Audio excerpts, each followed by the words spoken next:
আসসালামু আলাইকুম প্রিয় দর্শক, সবাই কেমন আছেন? আশা করি সবাই ভালো আছেন। আলহামদুলিল্লাহ আমিও ভালো আছি। তো আজকে আপনাদের যে রেসিপিটি করে দেখাবো তা হলো ছোট মাছ দিয়ে ডাটা দিয়ে টমেটো দিয়ে চচ্চড়ি করব। আমি সব একসাথে আগে মাখিয়ে নেব। আমি ডাটাগুলো ধুয়ে নিয়েছি,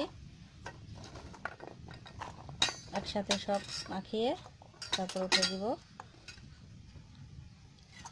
পেঁয়াজ কুচি,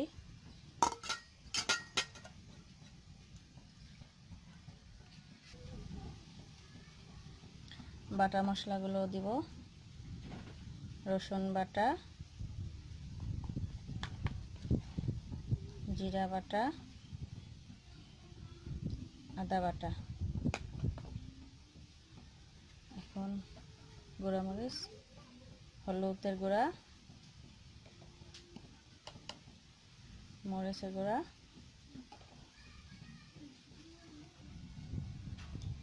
তেল,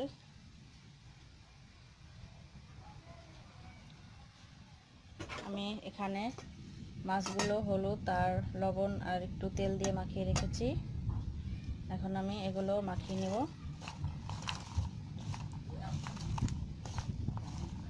আমি এখানে ডাটা চিকন চিকন ডাটা ছিল, শাকগুলো আমি আলাদা ছিঁড়ে রেখেছি। আমি ছোট ছোট ডাটাগুলো নিয়েছি।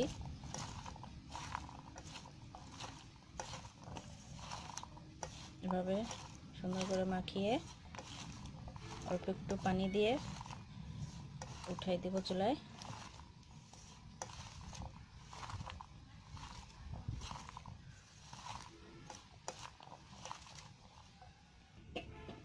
দেখতে পাচ্ছেন আমি অল্প একটু পানি দিয়েছি।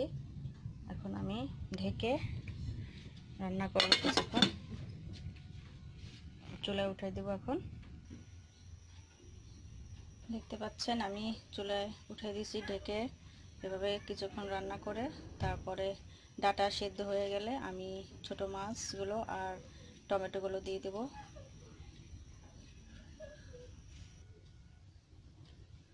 তখন লবণ দিতে ভুলে গিয়েছিলাম, আমি এখন লবণ দিয়ে দিচ্ছি। লবণ দিয়ে একটু ভালো করে মিশিয়ে তারপর আবার ঢেকে দেব।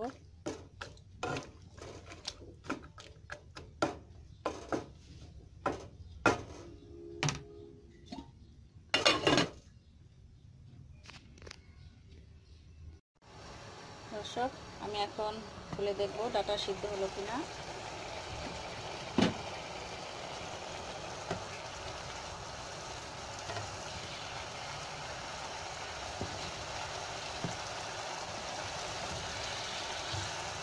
ডাটা সিদ্ধ হয়নি, আর একটু হবে। যতটুকু পানি আছে ডাটা সিদ্ধ হয়ে যাবে। আর কিছুক্ষণ ঢেকে রাখতে হবে।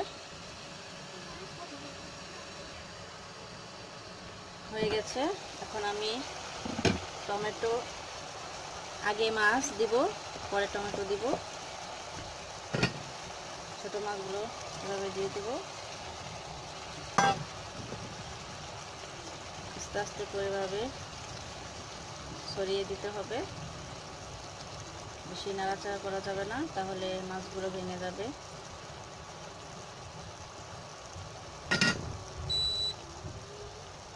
এখন আমি আবার কিছুক্ষণ ঢেকে রাখবো। এখন আমি ঢাকনাটা উঠিয়ে টমেটোগুলো দিয়ে দিব।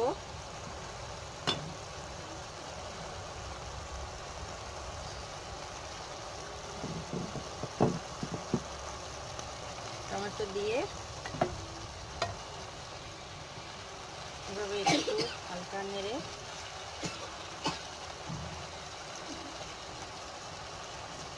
আবার ঢেকে দিব।